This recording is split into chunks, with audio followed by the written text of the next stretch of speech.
Lesson on the order of operations. We'll go over problems that are slightly more challenging than the beginner's level. Again, I have my acronym written up here, parentheses, exponents, multiplication, division, addition, and subtraction. Multiplication and division are underlined because they're interchangeable. Addition and subtraction are underlined because they're interchangeable as well. Starting with number 1, I have 4 squared minus 3 squared. And I want to take care of any exponents before any addition and subtraction. So I'm going to go ahead and circle these. It makes it a little bit easier to see. 4 squared is going to be 16. 3 squared is going to be 9. And then I take care of the subtraction. It's going to give me 7. Same thing here. Let's take care of 4 squared, which is going to be 16. And then I have negative 3 squared, which is just negative 3 times negative 3. So negative times a negative is going to be a positive. This is going to give me positive 9. And now I have 16 minus 9, which is going to give me 7. Turns out that gave me the same answer as number 1.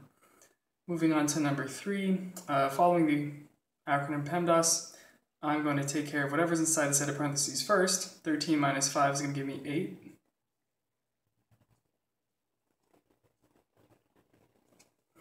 And it looks like I have an exponent. That comes second. 2 to the power of 3 is 2 times 2 times 2, which is 8.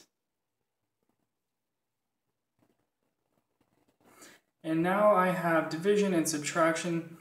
I'm going to take care of the division before the subtraction. So 12 divided by 8.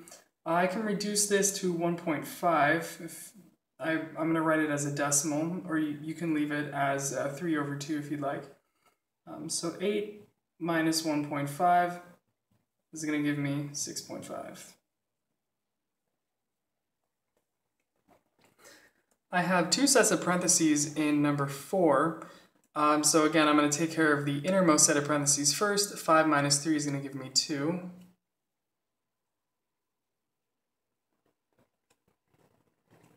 And I'll rewrite the whole thing really quickly. And I'm going to take care of the multiplication inside the set of parentheses. 2 times 2 is going to give me 4.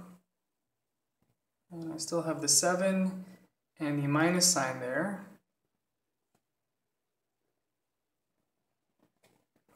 And 7 minus 4 is going to give me 3.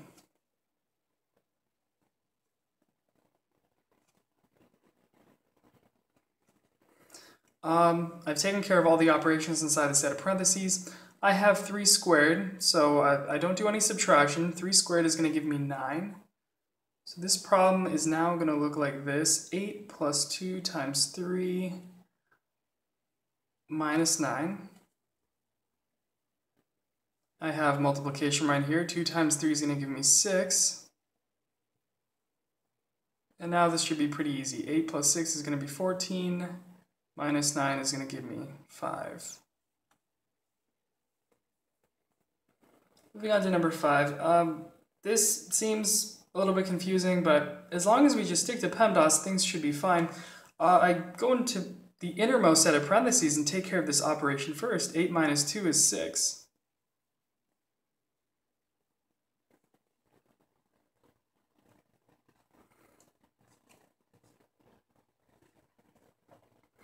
And I have a couple of exponents here. I have one in the numerator of this fraction, one in the denominator. I'm going to take care of both of those. So 6 squared is going to be 36. And 4 squared is going to be 16. So right away, this is looking a little bit better. 16 minus 6 is going to give me 10. So I'm going to have 36 over 10 squared. And I can actually reduce this. So maybe I can divide both things by 2 first. So this is going to be 18 over 5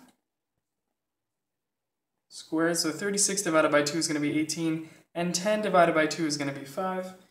And I'm going to go ahead and grab a calculator really quickly. 18 squared is going to be 324. And 5 squared is going to be 25. I'm okay with leaving this as an improper fraction, but you can also turn it into a mixed number. Thank you for watching.